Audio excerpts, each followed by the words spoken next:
Gracias por esta invitación, Ignacio, ustedes y Samana también. Y la verdad es que yo puedo hablar un poquito en español, entonces, pero yo prefiero ofrecer esta charla en inglés. Entonces, este es el momento para poner sus earphones. Bueno, okay. I thought I would begin the day with opening up an invitation to consider some deep questions about leadership in schools in the 21st century. And this draws on two sources of active research at Project Zero. I've been at Project Zero for 21 years. You heard the voice of one of my colleagues, David Perkins, yesterday, and another colleague, Howard Gardner. There's about 21 of us there at Project Zero who do about 17 different kinds of projects all over the world. And one of the projects David Perkins and I are part of looks at what leadership looks like. Liderazgo, ¿cómo es cuando apoya el aprendizaje del siglo XXI? Y lo hacemos con una red de colegios o escuelas en Australia, más o menos 220 escuelas. Estamos en medio de esta investigación, pero esto pues me plantea la pregunta a mí y a otros en el Proyecto Cero. Entonces, ¿cómo sería ese liderazgo? Vamos a compartir entonces con ustedes algunas de las ideas extractadas de esta investigación y un cuerpo de investigación también o de trabajo que viene no del Proyecto Cero, sino es parte del programa. Soy miembro docente del nuevo programa de doctorado de Harvard que se llama Liderazgo en Educación. Es un programa conjunto entre el Graduate School of Education y el School of Business y el Kennedy School of Business en Harvard. Y lo estamos tomando muy seriamente. Esta pregunta de ¿qué es? ¿Cómo debería ser el liderazgo? ¿Cómo podría verse? Y ¿cómo podríamos ofrecer las condiciones de desarrollo para líderes en el futuro? Entonces, yo creo que valdría la pena iniciar esta charla indicando que durante los próximos 30 minutos quiero concentrarme en el liderazgo en términos del pasado, el presente y el futuro de los colegios. Vamos a ir viendo algunos acetatos, entonces probablemente sería mejor no poner el video. Surgen dos interrogantes que vamos a estar considerando. Estoy esperando las acetatos. Ya el PowerPoint apareció. Muy bien, gracias. Entonces son dos preguntas que quiero que consideremos en los próximos 30 minutos. Una, ¿qué es el liderazgo? Estamos hablando de liderazgo, pero ¿qué significa? Yo considero que hay una desconexión fundamental, de hecho, entre cómo hablamos de los líderes y del liderazgo. En las ciencias sociales hay dos aspectos diferentes, dos elementos importantes, y a propósito quisiera provocarlos a que consideren el liderazgo, no solo los líderes, sino el liderazgo esta mañana. Y la segunda es, ¿qué tipos de liderazgo son importantes en las escuelas de hoy y de mañana? Entonces volveremos una y otra vez a estas dos preguntas, pero son el tipo de preguntas que espero generen nuevas ideas hoy, esta mañana. Como les decía,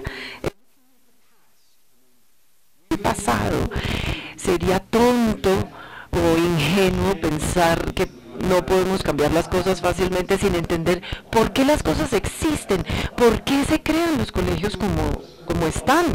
Los colegios, las escuelas, pues son las instituciones más interesantes o de las más interesantes por su resistencia al cambio. Pienso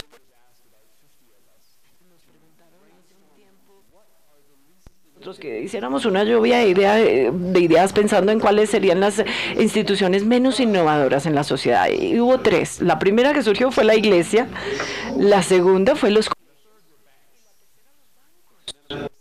y desde luego pues el reto después fue considerar cómo podemos instituciones sociales tan tradicionales y conservadoras. ¿Por qué? ¿Por qué son tan conservadoras? Me gustaría mostrarles una imagen para provocarlos, para incitarlos a que consideren el pasado.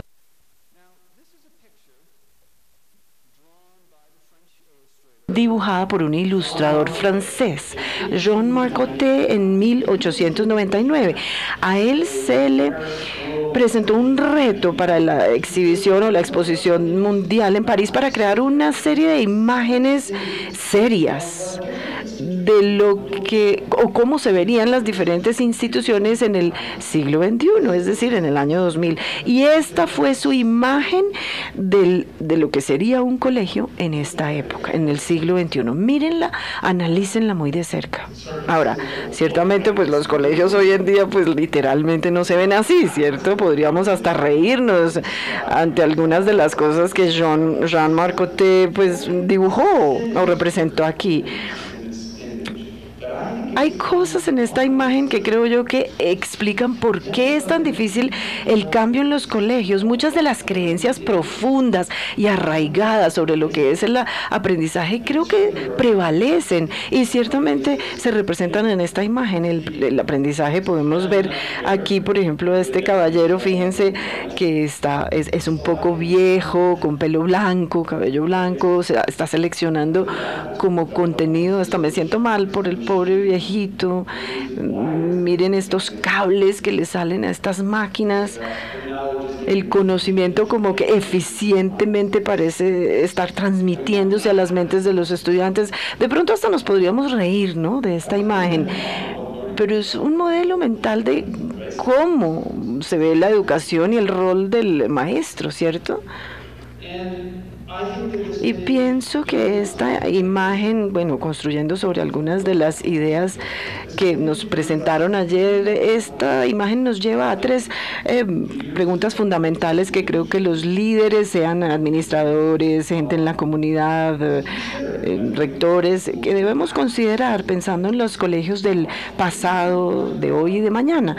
Y estas son preguntas como: ¿qué es lo que vale la pena aprender? Mi colega David Perkins puso esto en nuestras mentes. Está representada aquí por el caballero a la derecha. Y es una pregunta fundamental al pensar en los colegios, ¿no? Otra pregunta que surge es: ¿cómo? ¿Cómo se aprende? Aquí la imagen nos muestra algunas ideas.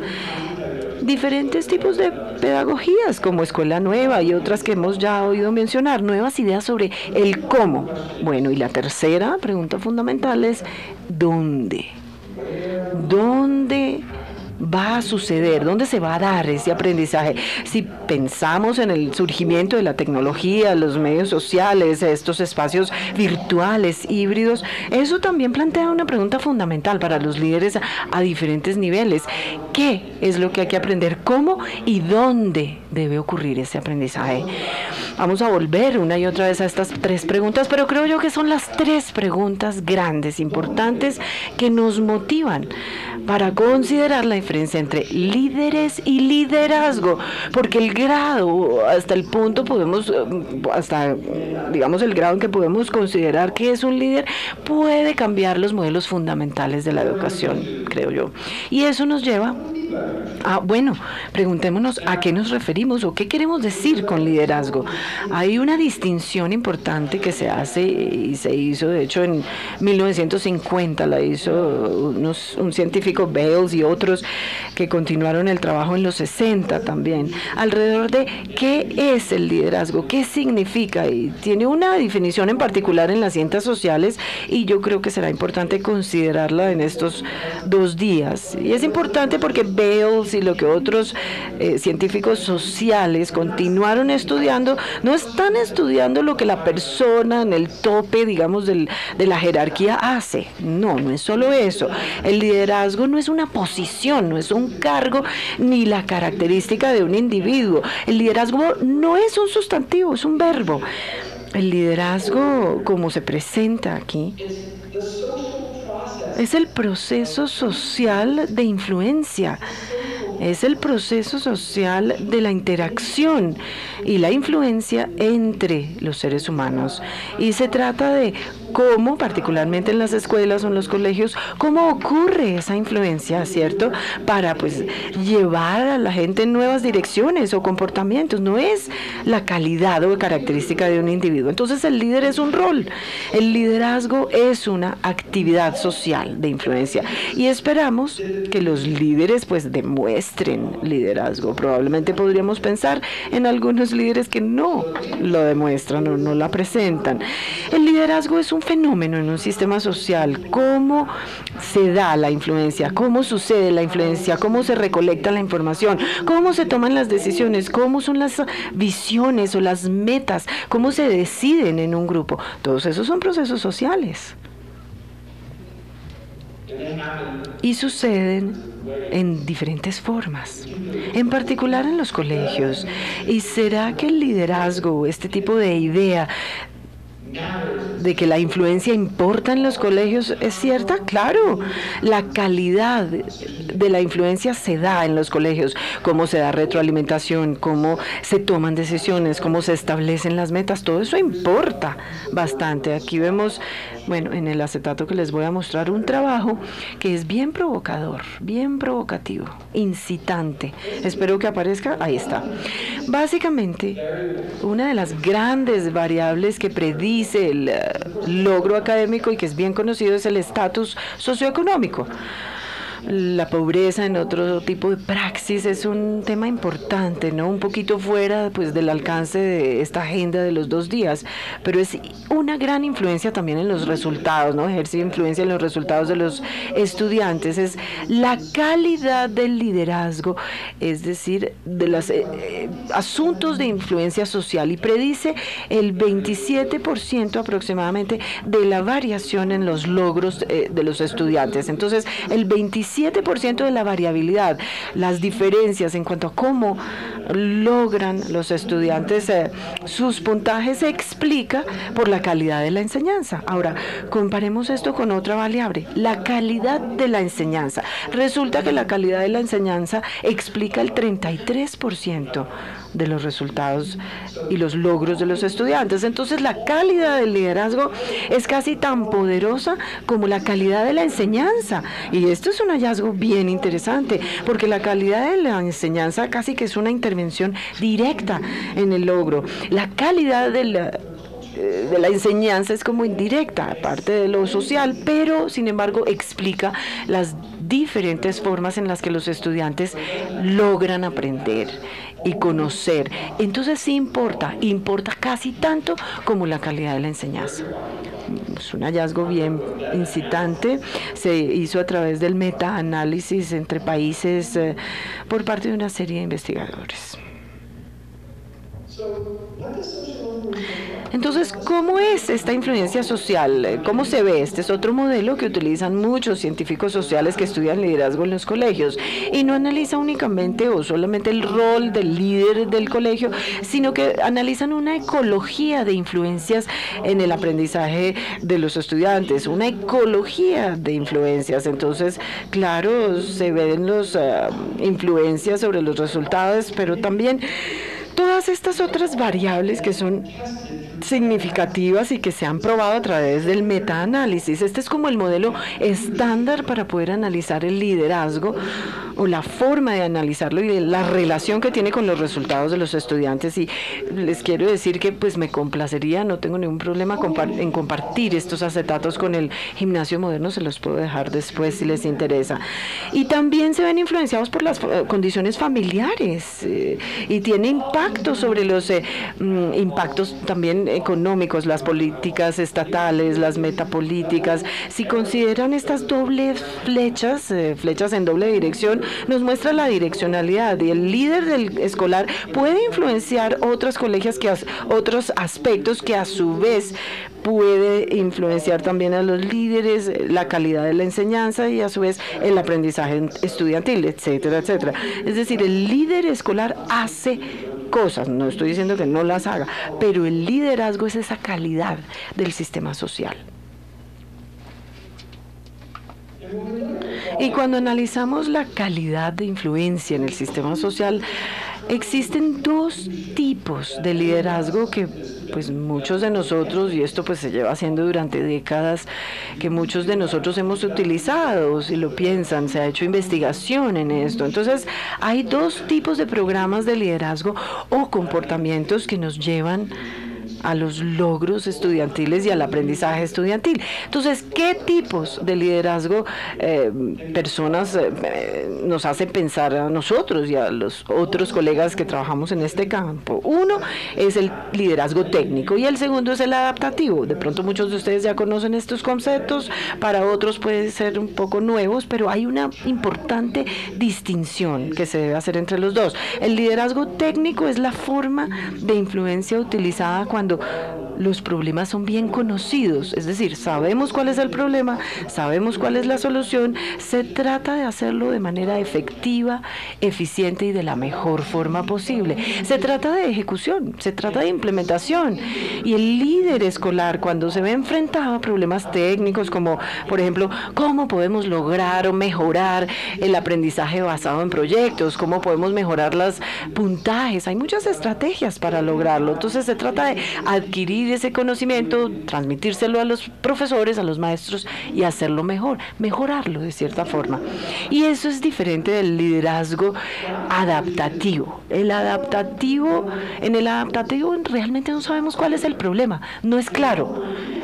Adicionalmente, aún si lo podemos enmarcar, no sabemos cuáles son las soluciones.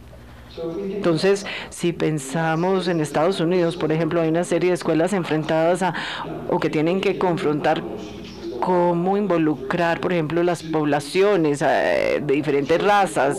Uno ve muchas personas de Pakistán, de Sudán, llegando a Estados Unidos, personas que nunca habían estado en este entorno, y los colegios a donde van, pues no saben los profesores cómo trabajar con estas culturas. Entonces tienen que crear estrategias para involucrarlos. El problema, pues fíjense ahí, no es claro, las soluciones tampoco, el abordaje, la manera de abordarlo, el enfoque es diferente, es desconocido. No es que el líder conozca la solución, sino que más bien la solución tiene que ser co-construida con la variedad de personas que vimos en ese mapa que les mostré, con esa ecología, desde los estudiantes, desde los padres, de los maestros. Requiere aprender a nivel del sistema.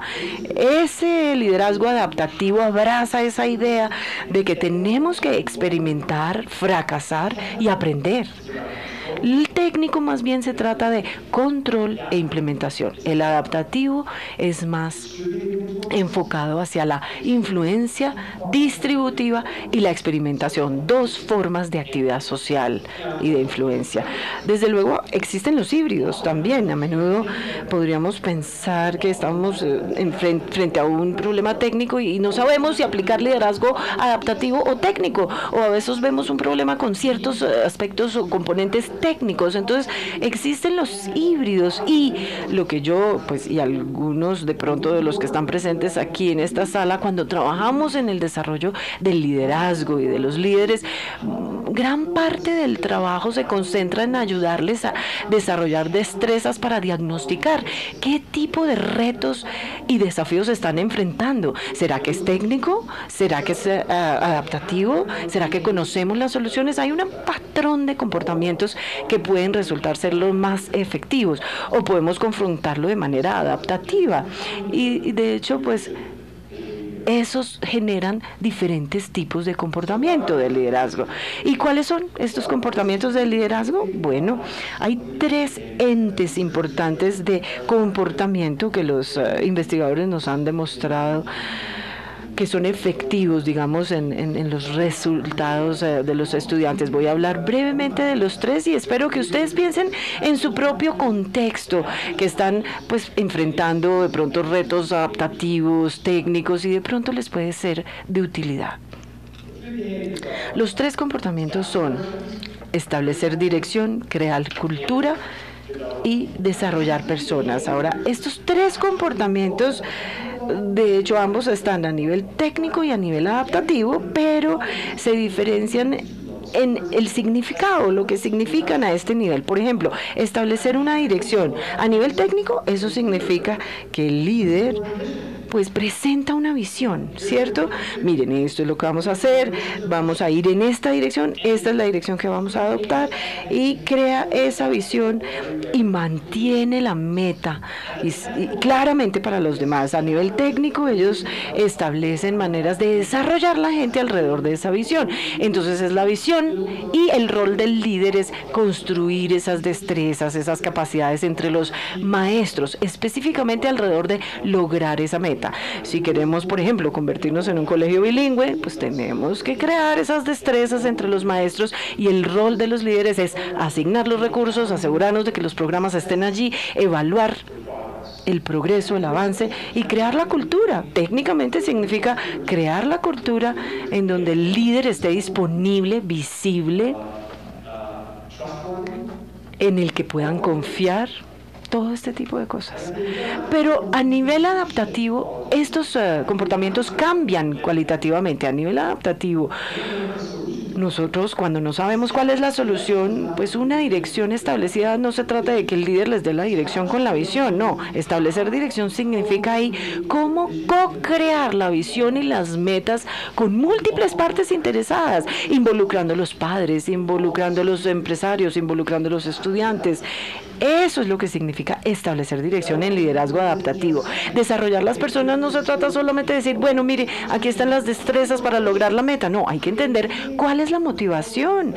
Crear los programas que sean relevantes personalmente para los maestros, para los estudiantes, para los miembros de familia. Es crear estimulación intelectual para las múltiples partes interesadas en el sistema. Y no se trata de evaluarla y controlarlo, sino más bien empoderar a los individuos para que evalúen su propio avance. Se trata de construir la motivación, la agencia de todas estas partes interesadas en el sistema social. Eso es lo que hace un líder. Y crear una cultura, bueno, crear cultura a nivel adaptativo significa establecer una cultura en donde podamos cometer errores, donde podamos fracasar, donde podamos aprender, en donde tenemos las capacidades para ver los diferentes tipos de evidencia que sugerirían avance hacia este reto. Y es hacerlo, nuevamente, con las múltiples partes interesadas, no solamente con los maestros. Entonces, como espero que puedan ver, liderazgo técnico y adaptativo, pues son dos enfoques diferentes cuando estamos enfrentados a los retos y tienen, pues, diferentes entornos de comportamiento. Entonces, en programas como en el del doctorado en liderazgo en el que trabajo, se trata de trabajar con los líderes para entender, para diagnosticar los tipos de problemas que hay y trabajar con estos líderes para desarrollar el repertorio de destrezas para hacer todo esto, porque a menudo cuando el liderazgo no sale bien es porque se hizo un diagnóstico equivocado. A veces creemos que es un problema técnico y lo que aplicamos son estrategias adaptativas, ¿sí? Si es un problema técnico, pues debemos simplemente definir la meta y ejecutar. O si pensamos más bien que es un problema adaptativo, pues no podemos imponer, digamos, técnicas o comportamientos para el liderazgo técnico. Entonces hay que fluir como líderes y ser flexibles en cuanto a cómo abordamos, ¿no?, este tipo de retos. Les voy a dar un ejemplo entonces corto que viene o que se origina en Estados Unidos y que ahora pues ya es global. De pronto ustedes verán conexiones también o cosas familiares con lo que discutimos ayer. Esta es una red de colegios que yo pues fomentaría que ustedes analicen. Se llama el Big Picture Schools. Se fundó en 1995 por Elliot Washer y Dennis Lidke en Rhode Island y ahora ya está desarrollado o se convirtió en un programa que ya se implementó en 6 países alrededor del mundo. Hay 26,000 estudiantes en estas diversas escuelas, son 44 los colegios que hay en Estados Unidos, 25 en Australia, más de una docena en Europa. Y lo interesante sobre este tipo de colegios de Big Picture es que enmarcan los retos y el rol del colegio como un reto adaptativo. Nosotros pensamos en ese modelo de Jean Marcotte, ese que pintó y que les mostré al inicio. Ellos analizan ese tipo de modelo y dicen, no sabemos ni siquiera cómo se van a ver los colegios en el futuro, ni siquiera conocemos las soluciones en cuanto a cómo se va a aprender, qué se va a aprender y dónde. Tenemos que involucrar las diferentes partes interesadas, ¿cierto? Y tuvo esto un increíble efecto. Su carta de constitución fue trabajar con todas estas poblaciones de colegios, de estudiantes en donde pues como que se rajaban, que no asistían al colegio. Esencialmente los estados dijeron, mire, con esos estudiantes no sabemos ni qué hacer, les vamos a dar una plática para que ustedes descifren qué van a hacer con ellos. Y lo hicieron. Miren lo que hicieron, por ejemplo, en Detroit, en Michigan, que es un ambiente urbano bastante difícil. Detroit, Michigan tiene una tasa de graduación del 26% en bachillerato y solo el 27% de ellos asisten o logran enrolarse en las universidades. Ahora los colegios de Big Picture, que son varios ya en Detroit, ya las tasas de graduación o de grado son del 96%. Y el 100% de ellos entran a las universidades. ¿Cómo lo logran? Bueno, pues rompieron el sistema, de verdad que retaron esta pregunta del cómo y del cuándo y del cómo se da. Ellos establecieron una dirección. ¿Y cómo la establecieron? Involucraron a los estudiantes a nivel individual para comprender cuáles son sus metas, qué era lo que querían aprender. Crearon un sistema en donde todo el mundo, cada estudiante iba a tener un asesor, un orientador que iba a trabajar con ellos semanalmente para marcar el avance y crear su propio currículo para ver cómo iban a aprender. A menudo todo esto empieza chiquito, a nivel pequeño, en noveno grado, de pronto dicen, no, yo solo quiero dibujar caricaturas. Perfecto, le contestan. Si eso es lo único que quiere hacer, creemos un programa para crear caricaturas. Empecemos por alguna parte, ¿cierto? Y crearon esto. Más importante aún, involucraron a los padres y a todas las personas interesadas alrededor del niño en el proceso. Entonces los estudiantes, todos están en esta conversación de qué es lo que quiere aprender el estudiante y co-desarrollaron un programa. El asesor o el orientador busca gente en la comunidad que sepa, por ejemplo, cómo crear caricaturas y hace como alianzas. Y ellos con ese mentor crean un programa en donde el estudiante aprende.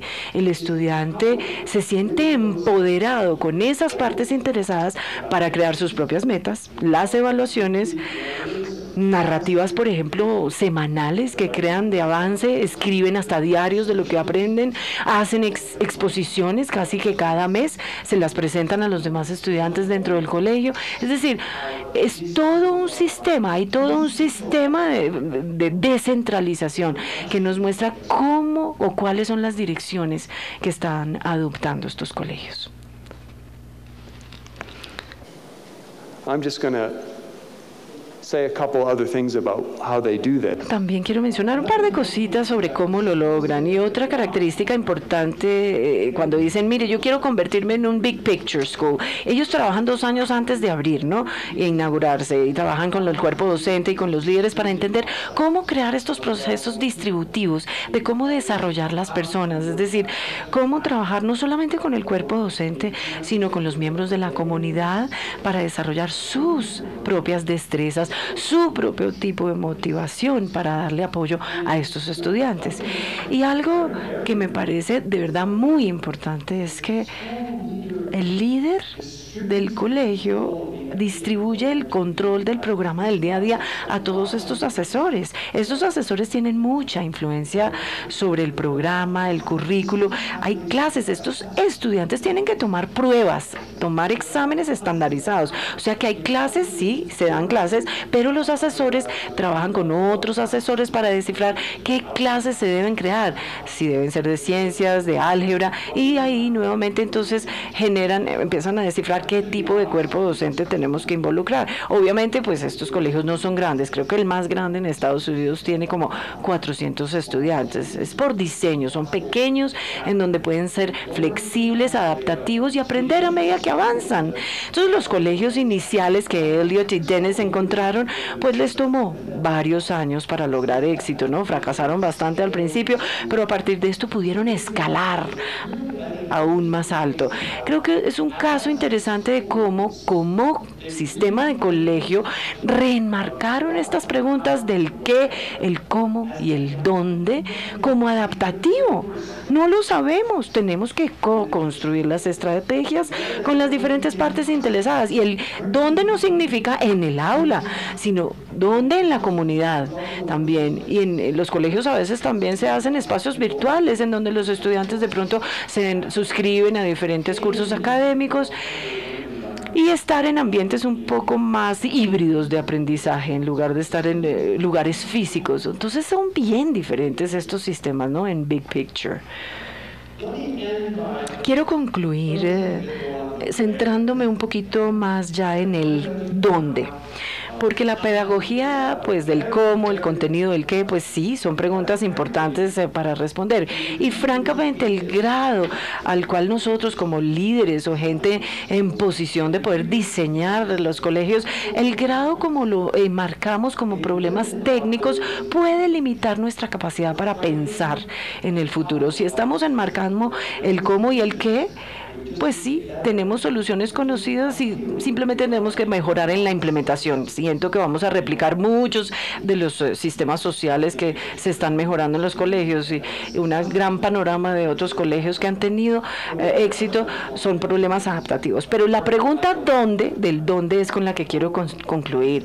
¿Dónde se da el aprendizaje? Si pensamos en el surgimiento de los medios sociales y la tecnología, los estudiantes están aprendiendo en muchos lugares que ustedes y yo ni soñamos cuando íbamos creciendo. Yo he sido parte de un programa en Harvard en los últimos 4 años, un instituto que se llama Learning Environments for Tomorrow, ambientes de aprendizaje de Harvard para el mañana.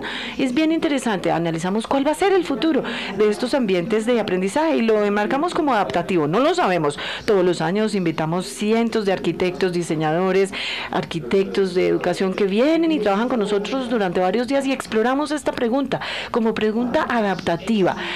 ¿Cómo serían los espacios y por qué se verían así? Analizamos esto y quería compartir con ustedes algunos de los resultados interesantes.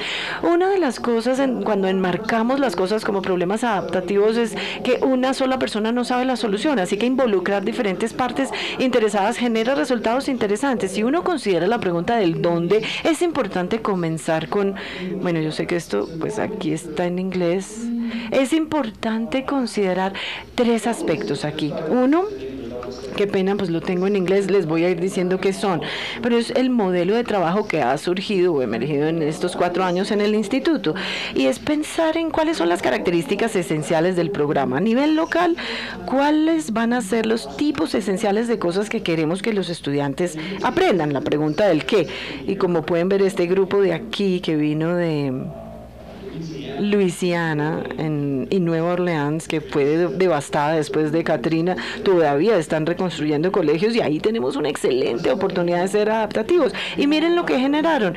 Queremos colaboración, me encanta este título, Fearless Learning Communities, comunidades de aprendizaje sin temor, que no le temen a nada. Y otro tipo de resultados también que vemos allí importantes en educación, no pensando en estos espacios primero, sino más bien en cuáles son los tipos importantes de características programáticas, ¿no? Esas son las de la primera columna. Y luego principios de diseño, analizando los espacios de hoy y de mañana. Y miren, generaron resultados interesantes. Quieren espacios abiertos, con luz natural, con música, con sonido, con agua. Y luego, pensando en la tercera columna, los espacios clave en el colegio del futuro, en los colegios del futuro. En Massachusetts, por ejemplo, dedicamos o invertimos más de $2,000 millones al año en rediseño de colegios. $2,000 millones para renovar y reconstruir colegios, y no hay investigación que ligue los resultados de los resultados de los estudiantes. Hay una excelente oportunidad y hay que ser inteligentes porque hay que construirlos para que perduren. No nos podemos dar el lujo como sociedad de construir, digamos, colegios que se desaparezcan pronto. Tenemos que diseñarlos para 50 años. No sabemos cómo se vayan a usar en 50 años. Entonces, en este instituto, esto es lo que hacemos. Y es un modelo para jugar, se puede jugar con el modelo para ver cómo podrían ser algunos de estos espacios. Como les mencionaba, este es el estilo tradicional de configuración espacial que los colegios han estado utilizando desde que Marc Grote pues hizo este dibujo raro, ¿no? Es básicamente como un modelo de prisión, ¿cierto? De control de la eficiencia, como estos cuadrados con esto al lado. Entonces, como que ¿cómo podemos literalmente romper ese cuadro? Jugar alrededor, abrir espacios.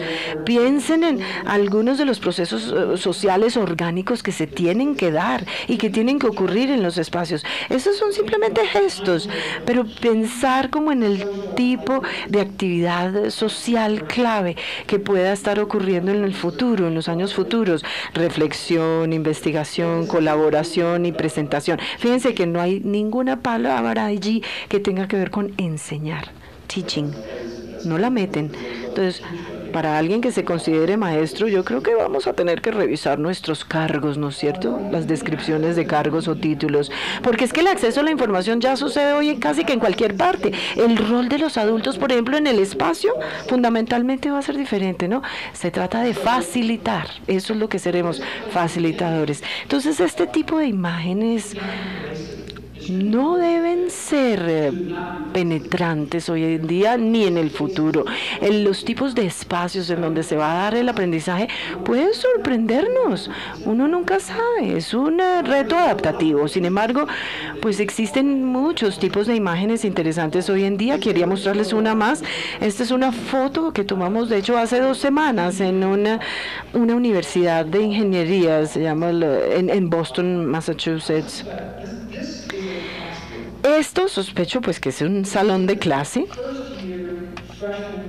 de los de primer año, freshman, en cursos de ingeniería. ¿Cuántos ingenieros hay en el salón? Levanten la mano. ¿Se les parece esto al aula que ustedes tuvieron en el primer año de universidad? No, ¿cierto? No parece como una clase de ingeniería, ¿cierto? Bueno, pues en esta universidad así se ve. Uno no puede diferenciar ahí ni quién es el profesor, ¿cierto? Volvemos a esta imagen, por favor, sí. Miren, fíjense, es informal, los estudiantes están allí como involucrados en diferentes actividades, hay ideas por todas partes. Miren que todo se basa como en equipo. A los estudiantes se les dan problemas adaptativos, además debo decirlo, al entrar como en su primer año, y tienen que como equipo inventar soluciones, y el contenido de la ingeniería pues se va desarrollando, ¿no? A medida que van avanzando. Los espacios son flexibles, ¿sí? Este curso, por ejemplo, para los de primer año, el espacio que ocupa para el siguiente semestre podría ser ese mismo espacio, pero adaptado para los que estudian robótica. Entonces tiene que ser flexible, y pues acuden a los estudiantes para que el uno le enseñe al otro, co-creen ideas y les dan las herramientas para que hagan lluvias de ideas. Miren que se ve como desordenadito, ¿cierto? No parece tener orden. Bueno, pues les tengo noticias. El aprendizaje es desordenado. Es desordenado, no tiene orden. Y hasta que no entendamos eso y no creemos sistemas y espacios físicos que reflejen esto y que lo adapten y lo acepten, pues no vamos a lograr mucho avance. Muy bien, me gustaría resumir con ciertos puntos clave para luego ya pasar a una interacción con algunas otras voces. Entonces aquí tenemos algunos puntos clave. Espero haberlos estimulado para considerar que el liderazgo no es la característica de un individuo ni es un sustantivo. Existe el líder, y el líder es esta ecología de sistemas sociales que influencian. Espero entonces haberlos podido invitar a considerar que existen estos 2 tipos de comportamientos de liderazgo y que dependen de la situación. Se trata de cómo diagnostiquemos los tipos de retos y operemos como líderes, como alguien que tiene una posición, pero operando de manera cualitativa, en diversas formas, para apalancar esa influencia dentro de los colegios. Existen 3 preguntas importantes que creo yo que continúan enmarcándose como problemas problemas técnicos y que yo pienso que son adaptativas y que no conocemos necesariamente las soluciones a muchas de ellas hasta que entendamos esto y organicemos las diversas formas de involucrar la información. Si no, tendremos resultados limitados. No es que quiera pintarles un terrible panorama, ¿no? En Escuela Nueva hay muchos experimentos sucediendo en Colombia y que yo no conozco, y lo están haciendo de manera adaptativa, usando estos comportamientos.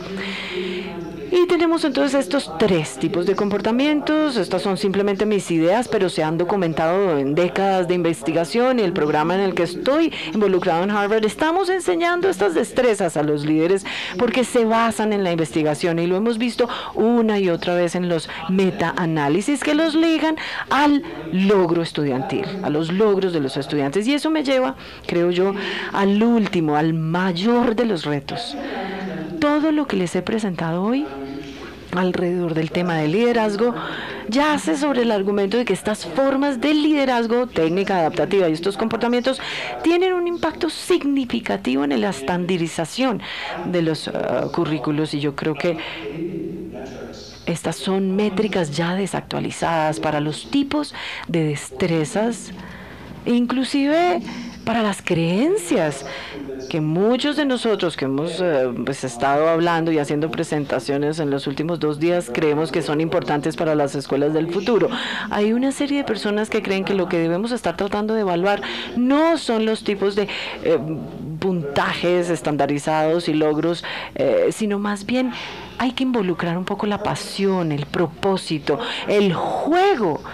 Esos 3 elementos son los tipos de experiencias emocionales y cualitativas que espero se den en los ambientes o entornos educativos o de aprendizaje, y es una excelente oportunidad para considerar para nosotros. ¿Y cuáles son los tipos de resultados? Nuevamente, ¿cómo rompemos ese largo legado de justificar lo que hacemos con métricas que de pronto ya no están apoyando las formas adaptativas? Muchas gracias por su atención. Quiero decir que compartiré con ustedes después estos acetatos. Hay una bibliografía, una serie de investigaciones que hemos logrado hacer, si quieren ustedes leer más adelante y en más profundidad. Muchísimas gracias por su atención.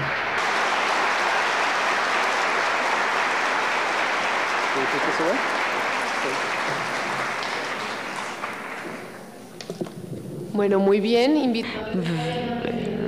Very well, I invite Andrés Madena. Hoy rectora de la Universidad Jorge Tadeo Lozano, que nos acompañen en este panel. Y sí, efectivamente, esta cumbre que es de líderes es muy apropiada, esta presentación de Daniel, porque son los líderes de las organizaciones los que permiten que cosas maravillosas pasen adentro. Es muy importante el rol de los maestros, pero los que de este auditorio estuvieron en el foro de compartir de hace como 2 meses escucharon a Sergio Fajardo validar que mientras él fue alcalde de Medellín y ahora como gobernador, definitivamente él sí nota el cambio cuando los rectores de los colegios se comprometen y ejercen liderazgo y permiten que cosas nuevas pasen en el aula. Andrés, tienes la palabra.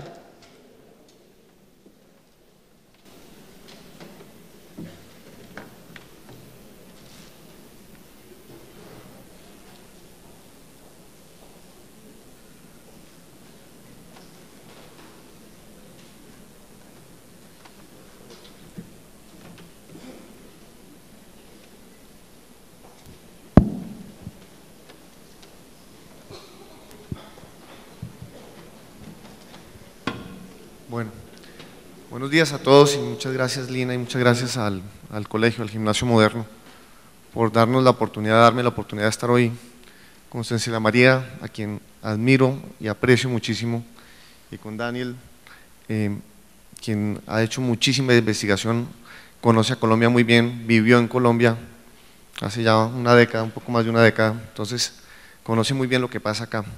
Esperamos que hacia finales del panel el secretario de Educación de Bogotá logre llegar. Está en una reunión con el personero y está un poco atrasado, pero vamos empezando la conversación. Yo quería empezar con un par de reflexiones antes de hacer un par de preguntas a Cecilia María. Oyendo a Daniel sobre qué es liderazgo, tal vez tomo 2 o 3 puntos para concretar lo que escuché. y es que es muy difícil definir liderazgo, pero ellos en la investigación que hacen en Harvard lo definen como un proceso social de influir, y en educación de influir alrededor de una comunidad y particularmente de unos niños. Pero él dice que ese proceso de influencia, la calidad de ese proceso que da como resultado una mejor calidad en educación, depende de unos factores y nombra dos. Nombra a los profesores, que es algo que se ha discutido muchísimo, dice el 33% de ese proceso de influencia, la calidad de lograr un buen liderazgo, depende de un profesor, pero dice 27%, que es un número muy importante, depende del propio líder, de cómo se genera un líder que realmente lleve el proceso de liderazgo para que los profesores y los alumnos enganchen en una forma distinta y co-creen juntos al educarse.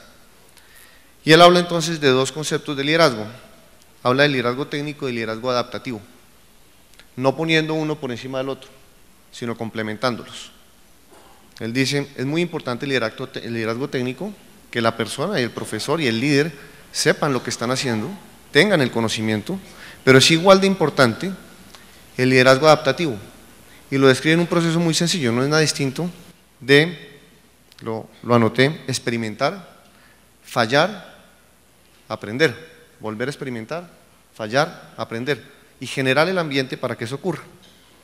Y termina diciendo, no sabemos dónde ocurre ese aprendizaje, porque realmente como seres humanos y sobre todo como niños y jóvenes aprendemos todo el tiempo.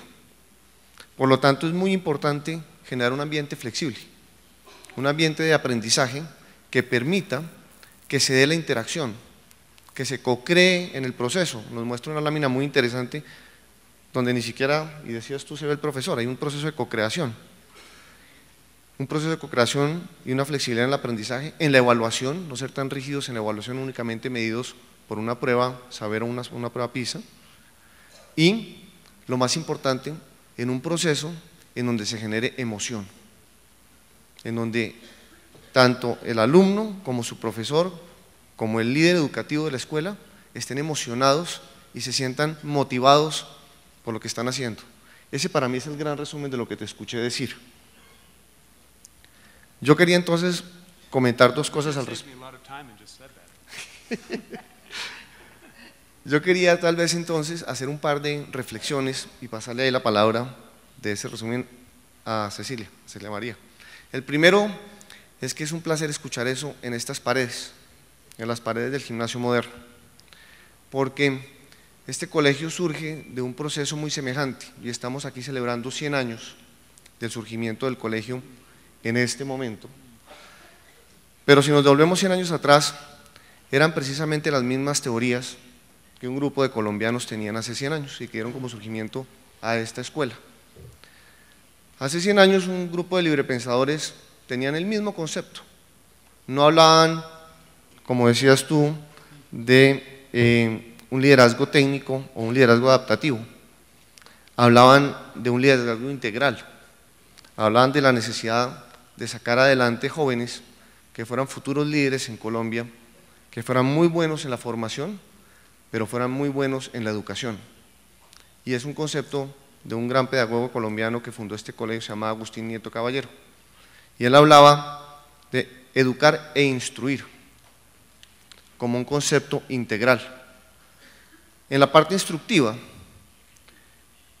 este colegio avanzó mucho en eso, y una escuela de pensamiento que se llamó la Escuela Activa, muy inspirada en John Dewey, muy inspirada en María Montessori, en de Crowley, avanzó mucho en ese frente, en tratar de conceptualizar y de aplicar muchos de los temas que estás trayendo acá. Y es que la educación no entra, ni la formación, la instrucción no entran a la fuerza. Y rompió un poco paradigmas, haciendo salones flexibles, haciendo procesos flexibles, llevando a los alumnos en excursiones, enseñándoles a pintar en la montaña, enseñándoles biología por fuera del salón, precisamente buscando el liderazgo adaptativo, en donde ellos aprendieran en el proceso. Pero también lo complementó más allá de la instrucción, y no solamente fue dentro de instrucción ese proceso de aprender el conocimiento y adaptar ese conocimiento, sino que el concepto iba a educar, que yo creo que en el caso colombiano es muy importante. Y era una media naranja, instruir de una forma adaptativa, como lo llamas tú, pero educar, generar gente con valores, generar gente que pueda realmente representar al resto de su sociedad con tranquilidad, defender el posicionamiento de los jóvenes y darles la libertad, que acá se llama disciplina de confianza, de que ellos puedan asumir las responsabilidades de sus actos si los entienden bien. Y ese fue el concepto que se llevó a cabo en este colegio. Entonces, escucharte a ti es muy emotivo, particularmente en una fecha tan importante como 100 años en este colegio. Eso me lleva al segundo punto. El segundo punto es el punto del que hablas de liderazgo y de calidad en educación. Me preguntaba Lina de la revista Semana si estamos bien o mal en calidad de educación. Y yo le decía, es una paradoja mi respuesta, porque depende. Si tú esa pregunta se la haces a un colombiano promedio, probablemente la respuesta es que estamos bien, o que no estamos tan mal. Si se la haces a un extranjero viniendo al país, que tiene la capacidad de revisar el resultado del país contra otros países, le diría que no está tan bien. ¿Por qué? Porque esa diferencia de opiniones. Yo creo que por un proceso que se ha venido dando y del cual se le llamaría no solamente es testigo, sino protagonista. Si vemos lo que ha pasado en los últimos años en educación en Colombia, ha habido una revolución importante, que no ha sido tan reconocida en general, ni tan conocida. El hecho de lograr los niveles de cobertura que se lograron durante los últimos 10 años ha llevado a que muchas familias prueben la educación. Muchos niños que no podían ir a la escuela lo pueden hacer ahora. Y si uno le pregunta a esas familias cómo están, pues claro que está mucho mejor que 10 años atrás, ha mejorado muchísimo. Pero ahora necesitamos que el sistema se autoevalúe y se autocuestione. Y se pregunte, ¿ha mejorado suficiente o qué más se puede hacer? Y cuando uno lo mira desde la perspectiva de un extranjero, pues le toca referirse a los indicadores con los cuales se puede medir ese proceso.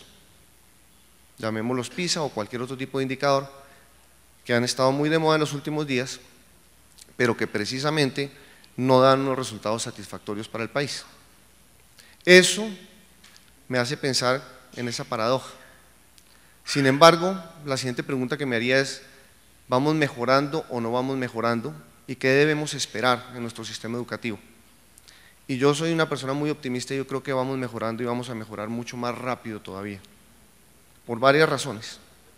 La primera es el gran esfuerzo de los últimos años, y voy a tomar un periodo un poquito más largo, unos 12 años, 15 años, en realmente mejorar y particularmente en dar acceso a la educación, gratuidad en educación y cobertura plena.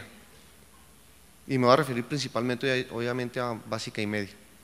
Pero la segunda es que también ha empezado a generarse una conciencia que no existía sobre la calidad del sistema. Y hasta que el sistema no se cuestione y sus principales participantes no cuestionen sobre el tipo de sistema, y lo hablamos con Cecilia María antes, sobre las escuelas, sobre el aprendizaje y el proceso de aprendizaje, no vamos a mejorar. Y eso está empezando a pasar. Es un poco coyuntural. Estas semanas el tema de educación está muy de moda, por los resultados PISA, porque vino el señor de PISA la semana pasada, porque está este foro, y porque los 5 candidatos que tienen más opción presidencial, todos de alguna forma u otra han vinculado como uno de sus 3 temas principales el tema de la educación. Pero esa coyuntura no se puede perder. Ahora, no se va a generar solamente por este tipo de foros. Realmente donde se interioriza es cuando los padres de familia se cuestionen sobre la calidad de educación de sus hijos y empiecen a exigir de una forma prudente por un mejor sistema, porque el colegio les enseñe mejor a comparar colegios en un buen sentido, no de una forma peyorativa, a comparar profesores y a decir, oigan, Yo quiero que mis hijos aprendan más y quiero que aprendan en un sistema más abierto. Y eso está empezando a pasar. ¿Es una tendencia? No, pero tenemos que volverlo una tendencia. El tema de la educación tiene que ser el tema central de la agenda pública si queremos seguir adelante. Yo estoy en eso, por eso estoy muy tranquilo. Nosotros en la firma hemos hecho mucha investigación en educación. Hicimos un ejercicio que creo que va muy al caso para esta reunión, en donde tomamos 600 intervenciones educativas, algunas de política pública, otras programas, alrededor del mundo.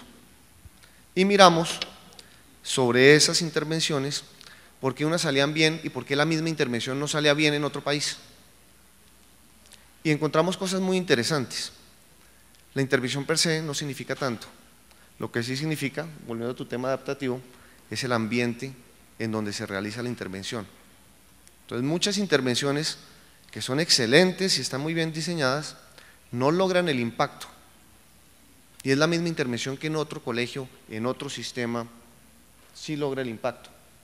¿Por qué? Porque tiene que adaptarse a la realidad.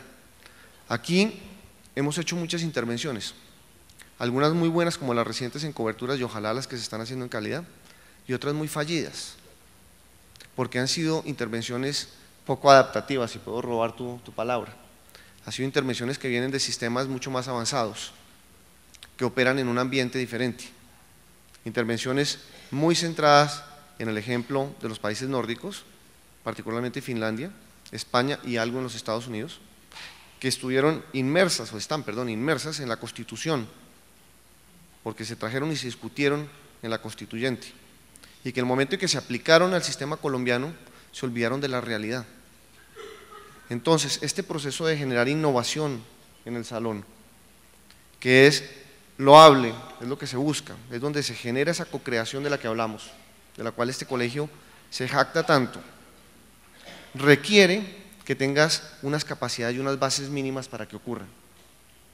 Requieras que los líderes estén presentes o generarles esa emoción para que estén presentes. Y eso requiere que haya cierto tipo de mística. ¿Cómo crean esa mística en las otras sociedades donde aplican muy bien estas intervenciones innovativas? Lo primero que yo creo es que hay un proceso de autorregulación. Ser maestro en una de estas sociedades que yo mencionaba es un honor. Cuando uno hace encuestas de cuáles son las mejores profesiones o las más reputadas, no las mejores, ser maestro está entre las 3 primeras. Desafortunadamente, cuando las hacemos acá están entre las 3 últimas. Para entrar en Finlandia o en Noruega o en Suiza o en Suecia a las escuelas de docencia, hay unos procesos que son autorregulados, no los impuso el gobierno, no es una política. Pero si yo no estoy entre el primer decil, el primer 10% de los mejores estudiantes, no paso las pruebas de entrada, independiente de si creemos o no en la evaluación per se. Pero es una mística que genera alrededor de que ser profesor es importante. Y la gente pasa y le dicen profesor. Aquí desafortunadamente está pasando lo contrario. Quienes entran a las escuelas de pedagogía no son los mejores estudiantes, sino terminan siendo aquellos que no han tenido otras opciones, en su mayoría, no todos. Eso es el cambio social que tenemos que dar. Nosotros tenemos que devolverle al profesor la estatura que tiene en la sociedad. Y en el camino, trabajar con los cientos de miles de profesores que todos los días están educando a los niños, dándoles las herramientas. Yo creo que se ha avanzado bastante. Hay un programa en el cual Cecilia María y yo tenemos un gran debate, que es Todos Aprender. Ese programa busca empezar a llevar al aula de clase muchas de estas teorías y hacerlo por las escuelas más necesitadas. Yo no lo voy a evaluar en esta intervención, pero los invito a que lean el blog de Andreas, el director de PISA, quien estuvo la semana pasada evaluando, para que empezamos a ver el tipo de debate que se puede dar positivo y cómo vamos llevando hacia una mejora importante en lograr que mejores líderes se preparen que lideren de una forma más estructurada y que realmente los profesores realmente le den esa emoción y vayan mejorando. Una estadística al respecto. Nosotros hicimos varios análisis con muchachos de tercer grado, con profesores que se dejan evaluar. Es una variable importante para poder hacer los análisis. 5 años después, profesores que fueron evaluados muy bien, alumnos que siguieron con esos profesores, o 5 años después, profesores que fueron evaluados malos y alumnos que siguieron con esos profesores. El diferencial en los resultados académicos de los muchachos es del 50%. Entonces, sí es importante el proceso de lograr que el profesor instruya mejor su clase, entienda mejor su ambiente y realmente co-cree con sus alumnos. Me podría quedar hablando mucho tiempo al respecto, pero creo que es más importante armar el debate y hablar con Cecilia. ¿Cómo estamos, Cecilia María? Tú has sido la protagonista de la última década. Entiendes mucho más que muchos de nosotros este proceso, pero sería muy interesante escuchar tu opinión y tu reflexión, ya no en el gobierno, sino sentada hoy en día con una visión no solamente de lo que es la política pública, sino una visión muchísimo más amplia en ese proceso de cómo se ha interiorizado en la sociedad la necesidad de poner la educación como el tema central. ¿Estamos realmente en un momento diferente? Cuando tú miras hacia atrás y miras 10 años atrás, empezando tu jornada más importante tal vez en el gobierno, y te sientas hoy en día ya 3 años después de haber pasado 8 sentada ahí, ¿qué notas? Bueno, muchas gracias Andrés por las preguntas, muchas gracias por la exposición que estuvo muy interesante y por la invitación que tengo aquí y por ustedes que están aquí apuntándole o jugándosela por la educación. Yo ya soy más vieja, yo ya miro 20 años, yo no miro 10. Yo miro, por ejemplo, la misión de sabios, aquí veo algunos sabios. Yo miro las reformas que se hicieron en el 90 a partir de la Constitución. Y obviamente los cambios legales que hubo en el 2001 y lo que implementamos, o sea, es decir, aquí hay unos procesos más largos, casi estamos hablando de 24 años, y yo creo que así hay que mirar la educación, porque la educación pues no se da en cambios inmediatos. Yo realmente estoy muy contenta con la reacción con PISA. Obviamente que me podrán decir porque usted no está de ministra. Yo añoraba una reacción así cuando estaba de ministra. A mí me parecía, nos presentamos 2006, 2009 y 2012, pues si dijéramos que ahora estamos un poquito, es decir, pero estamos en puestos muy similares, pero la reacción ahora fue mucho más grande. O sea, esto es una cosa que se ha venido construyendo, pero no es que en el 90 no pensaran y no estuvieran hablando en términos de la calidad de la educación y de la preocupación de la gente que tenía la gente sobre la calidad de la educación y de la necesidad de cambios fundamentales. Yo creo que en esa época se pensaba.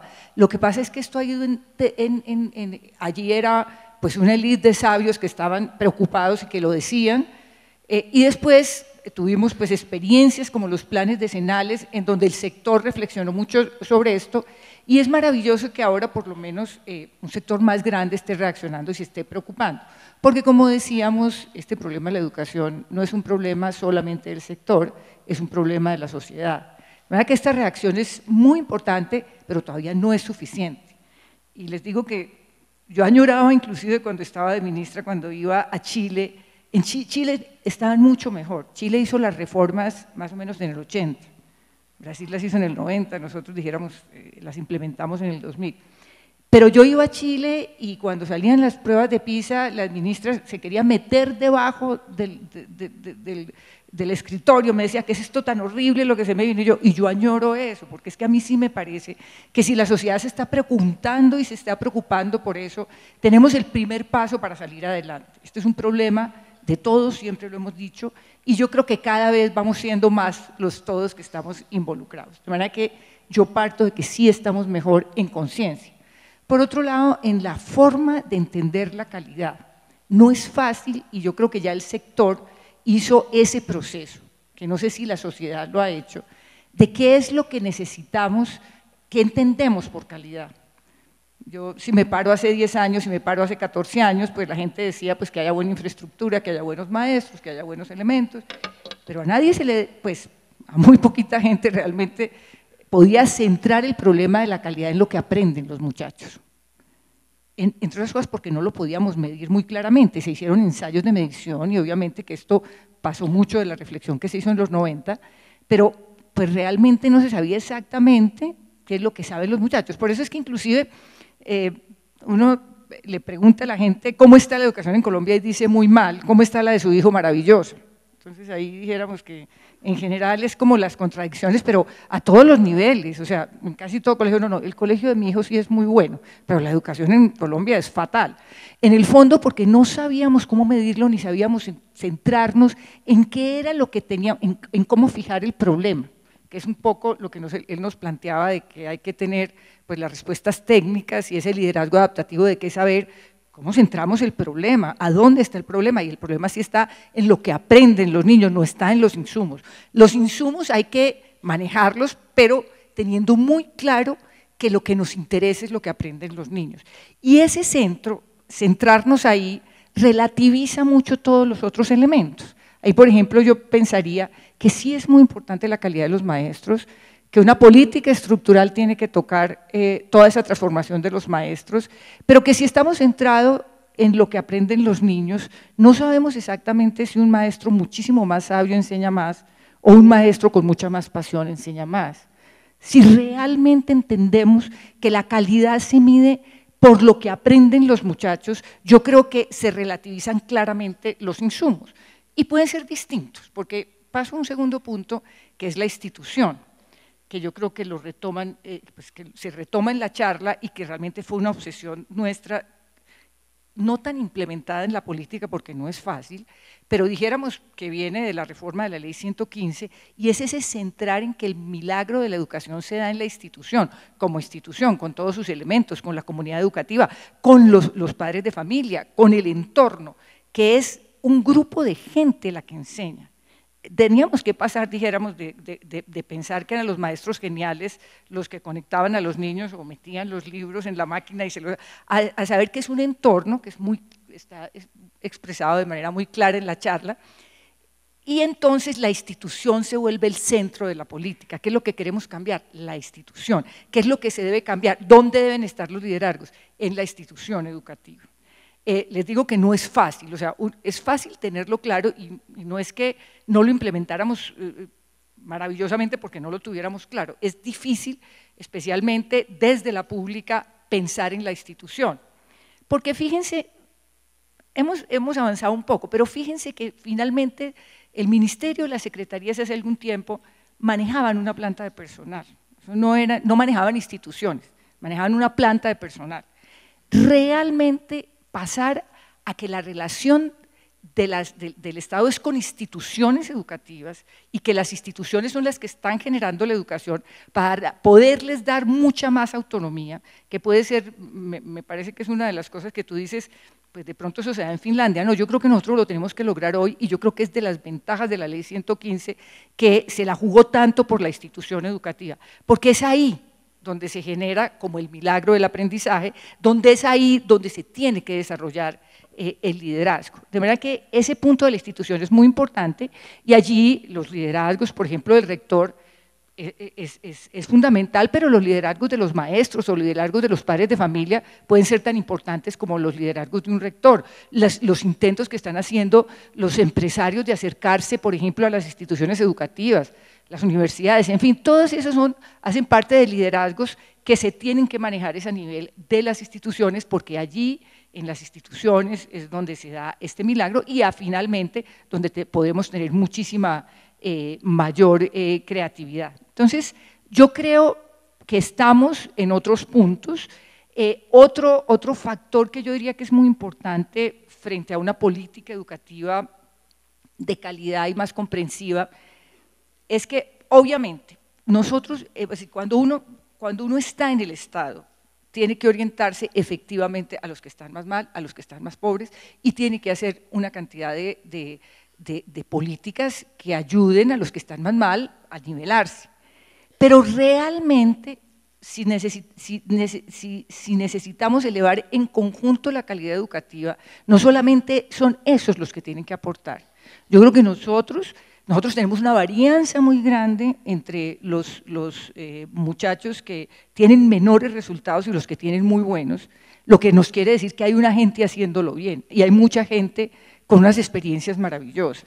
Esa gente la tenemos también que impulsar y tenemos que generar los vasos comunicantes entre esta gente que lo está haciendo bien y la otra gente. Yo creo que en Colombia hay experiencias maravillosas que precisamente la evaluación nos las ayuda a identificar, que tenemos que valorar, que tenemos que, no para que la copien, o sea, en general, pues tenemos ese es un problemita que yo creo que tampoco se ha superado en el sector, y es que cada uno, pues, pensamos, no, esta es la metodología y esto es lo que tenemos que implantar y esto es lo que se tiene que hacer en todos los colegios. Yo creo que esto no va a ser así, esto va a ser cada colegio pensando y enfrentando y adaptándose y creando.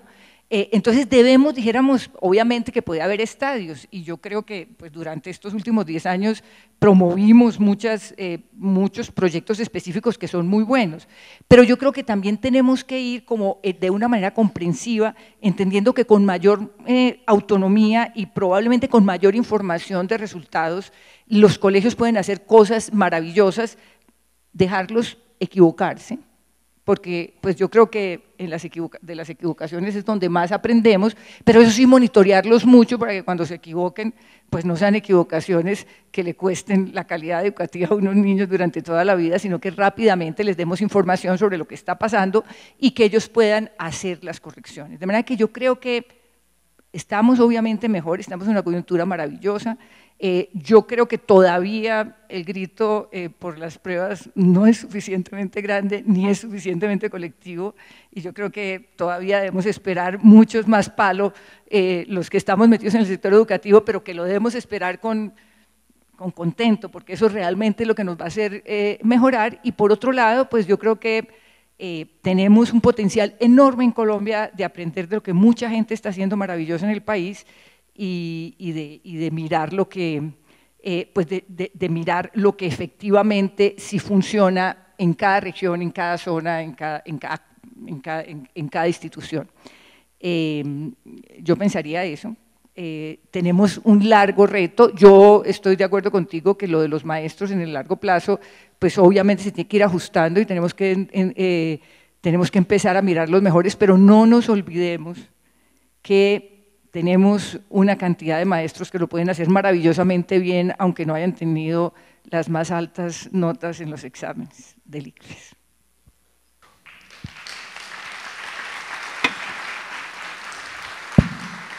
No podemos desaprovechar tenerte aquí sentada para hacerte otra pregunta, que tiene mucho más que ver con los últimos años y tu experiencia ahora en educación superior como rectora.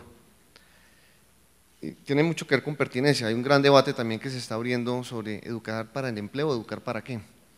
Y dentro de esto, algo muy relevante, antes de pasar por último la palabra a Daniel, y es, el país ha mejorado en desempleo, por lo menos eso dice el DANE, pero seguimos siendo un país de alto subempleo.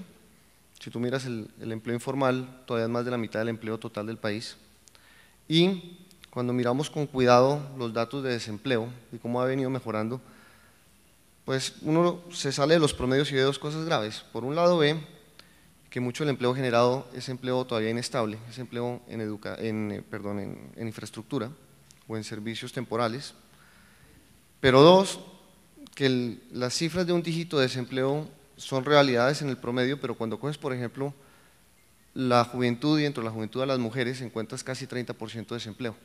Entonces hay grandes grupos de la población en donde el desempleo sigue siendo un tema muy central. Y al mismo tiempo hay sectores de la economía que claman porque no tienen personas para contratar, que están creciendo muy rápidamente y que dicen no encontramos gente para trabajar, lo cual es una paradoja nuevamente, es un problema de oferta y demanda. No puede ser que tengamos jóvenes que estén saliendo, que se estén preparando y que no consigan el empleo, y al mismo tiempo empleadores que no consigan empleados con las capacidades que buscan. Yo sé que eso ha sido un tema largo en tu mente. ¿Cómo lo ves ahora sentada desde la universidad, sobre todo dado que pues en la Tadeo es un tema que se ha venido reflexionando muchísimo? Sí, pues yo creo que hay que, como tú dices, mirar pues como cada sector. Lo que nosotros hemos visto y cuando montamos el observatorio laboral, y obviamente el sistema educativo necesita mucha información sobre ese tipo de mercado de salida. Ahora, el educación superior maneja dos mercados que no siempre coinciden. Un mercado de entrada, que son lo que los muchachos quieren estudiar, y un mercado de salida, que es lo que la sociedad necesita. Muchas universidades que nos hemos puesto a decir esto es lo que la sociedad necesita y abrimos el programa, lo tenemos que cerrar porque no tenemos candidatos. De manera que ahí dijéramos que hay que tener un problema, una mucha mayor información a todos los niveles de lo que está pasando y las demandas que se están viniendo. El problema es que son las demandas que se vienen en el futuro. Y hablando de adaptabilidad, estamos nosotros decidiendo, por ejemplo, abrir un programa ahora para una demanda que se está dando ahora y que no sabemos si en el futuro se va a dar. Entonces, ahí dijéramos que hay que trabajar en distintos frentes. De todas maneras, si tú coges el desempleo de los profesionales, o sea, de la gente que logra terminar la universidad, es menor. Son pues igualmente jóvenes, pero es menor de los que terminan la universidad. O sea, la universidad en Colombia todavía paga inclusive en términos de empleo. Sin embargo, pues sigue ese problema, dijéramos, de saber exactamente en dónde ubicamos los programas. Yo creo que hay que hacer más estudios, nosotros estamos con el Consejo de Competitividad, en fin, mirando a ver si podemos hacer estudios de prospectiva que den a las universidades más información, pero no le deben dar esa información solamente a las universidades, sino a los muchachos. Por otro lado, está viniendo la reforma pues, de las universidades que hemos tenido bastante resistencia en el sentido de que los primeros 4 años de la universidad sean más generales, con mayor posibilidad de adaptación de los muchachos ya cuando hayan encontrado el primer empleo, especializándose en las maestrías, que es un poco pues, la reforma que hizo Europa, un poco la forma como se funciona el sistema en Estados Unidos. Eso ha tenido bastante resistencia en las universidades, aquí somos muy especializados y en la medida en que estemos sacando muchachos en los primeros años tan especializados, probablemente ese ajuste no va a ser tan claro. Y sobre todo por lo que digo, este mundo está cambiando y la economía está cambiando muy rápidamente. Entonces, fortalecer competencias básicas, fortalecer unas actividades, obviamente a nivel profesional, que les permitan insertarse en el mercado laboral y posteriormente con maestrías y doctorados especializarse más en las áreas en donde ya saben que pueden trabajar y tienen espacio, yo creo que sería una de las alternativas. Pero es un problema abierto y yo creo que requiere mucha más investigación. Obviamente, que hay otro factor que yo creo que puede ayudar en el largo plazo a la universidad a ubicarse mejor en los campos y es el fortalecimiento que se está dando de la investigación en las universidades. Todavía estamos muy lejos de ser un país en que se investiga mucho, pero dijéramos que con toda la llegada de doctores, con toda la ampliación de los niveles de posgrados y con toda la mayor investigación que se está dando a la universidad, y esa investigación de la universidad, aunque no se crea, sí está siendo muy articulada a los problemas de la sociedad. Y ahí nos van a empezar a dar más pistas, esto también nos va a dar más pistas sobre por dónde nos podemos orientar a hacer las ofertas. Pero como les digo, yo sí creo que hay una gran necesidad de comunicación para que sintonicemos esos dos mercados, los mercados de entrada y los mercados de salida. Y necesitamos obviamente mucha más información sobre los mercados de salida, pero también necesitamos realmente que no tratemos de especializar tanto los muchachos en los pregrados, para que ellos puedan salir, puedan trabajar y efectivamente después se puedan especializar en los campos en donde ya han encontrado una alternativa laboral. Daniel, la misma pregunta. En Harvard ustedes han hecho muchísimas investigaciones al respecto también y parte de lo que han concluido es la necesidad de esa flexibilidad desde la propia aula de clase. Pero en este mundo que está cambiando tan rápido en el siglo XXI y con tanto acceso a conocimiento, hoy en día puedes en Google o en Internet hacer y conseguir toda la información que quieres. ¿Cómo involucras ese concepto de realmente entender qué tipo de capacidades requieren los muchachos para sobrevivir bien en el mundo laboral y cómo desde el colegio empiezan poco a poco a darles esa flexibilidad?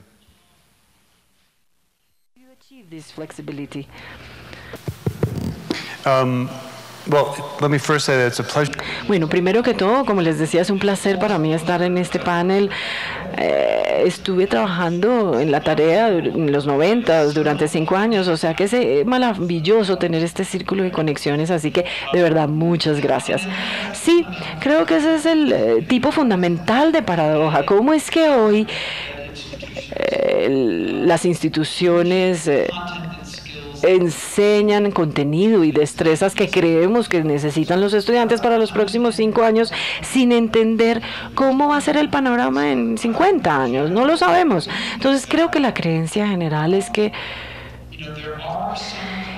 existen algunos tipos de aptitudes que se pueden cultivar. Muchos tipos de organizaciones buscan este tipo de aptitudes cuando están contratando. Yo he sido parte de un proceso de investigación, un proyecto con David Perkins, mi colega, y trabajamos con muchas organizaciones globales como Cisco, etcétera, y los escuchamos hablar de los retos que ven, y los retos para ellos son retos de desarrollo humano. Ellos no contratan por un conocimiento en particular, sino por aptitudes, por si esta persona es curiosa, si esta persona tiene un sentido de perseverancia. Es decir, buscan los tipos de destrezas que van a permitir a esos empleados ser aprendices de vida completa, de toda una vida, porque no van a estar en Cisco en 5 años, van a estar cambiando. Entonces, como organización, tienen que estar contratando personas que puedan aprender. No es que conozcan o sepan hacer algo específico, sino saber cómo es que ellos van a poder aprender. Y creo que más y más las industrias están notando esto y están experimentando de diversas formas para contratar las personas. Por lo menos en estas organizaciones globales no les importa cuáles fueron sus promedios realmente. En muchas organizaciones casi que ya ni preguntan esto, simplemente traen la gente en el proceso de entrevista y los hacen hacer tareas con otras personas, tareas de colaboración, y los observan, ven a ver si son flexibles, si piden ayuda, si dan retroalimentación, si son curiosos. Estos son los tipos de destrezas que las industrias más y más están buscando cuando van contratando. Entonces creo que esa es una de las grandes paradojas. Puedo hacer un comentario de seguimiento sobre algo que tú mencionaste muy interesante sobre el reto de la institucionalización y su influencia. La forma, no para ser demasiado simplista, pero pienso que el reto a menudo se traduce a una sola pregunta como ser humano en un sistema. Tengo que preguntarme a mí mismo, ¿será que yo importo? ¿Siento que mi experiencia y mi voz importan? Si yo no siento que mi voz importe, entonces no voy a sentir que voy a poder ejercer influencia en un sistema. Si soy padre y siento que mi voz no le importa al colegio o a la institución, uno puede tratar de abrir diferentes formas de compenetrarme, pero no me voy a compenetrar ni me voy a involucrar. Entonces la pregunta importante como líder, y en mi trabajo como líder, es la que más le temen, es preguntarle a los líderes, ¿usted piensa que otros, los demás, importan? Porque es que a menudo esa es una pregunta que atemoriza o no nos da miedo, porque puede ser que no pensemos en que los puntos de vista de otros importan a veces, y tenemos que enfrentar eso, porque si queremos una transición hacia este tipo de procesos que estamos describiendo, no solo hoy, sino ayer también lo mencionamos, tenemos como líderes que reconocer los momentos en que los puntos de vista y las experiencias de otros son fundamentales para mejorar. Puede ser que haya otros momentos en donde haya experiencia, que yo tengo más experiencia en esto, pero son este tipo de retos en donde nosotros como líderes no tenemos la respuesta y tenemos que creer y considerar las experiencias de los demás. Tenemos que poder escuchar, tomar su perspectiva, crear los diferentes tipos de estructura en donde podamos reunirlos y que ellos sientan que importan. Y ese es un proceso humano difícil. Muchos líderes, porque pues hemos tenido éxito y tal vez tenemos conocimiento especializado, estamos en posición de poder y de pronto como que nos da temor perder ese poder, ¿cierto? Al hacer esto. Pero hay que pensar en eso. Y la razón por la cual investigo el liderazgo es porque los líderes sí les da miedo perder su poder, pero interesante es ver que ganan poder, adquieren poder cuando se abren a este tipo de liderazgos distributivos. La percepción de influencia que reciben los demás de ese líder crece, aumenta. Entonces es un hallazgo contraintuitivo, ¿cierto? Muchos líderes, como con el miedo de perder su poder y su control, si se abren, sin embargo, adquieren más poder e influencia social. Interesante, era simplemente un punto de seguimiento a lo que dijiste. Por 10 minutos del tiempo que teníamos, muchísimas gracias y es un placer tenerlos aquí en este panel. No llegó Oscar, desafortunadamente, nos quedó pendiente una pregunta importante de los colegios por concesión, pero ya habrá oportunidad.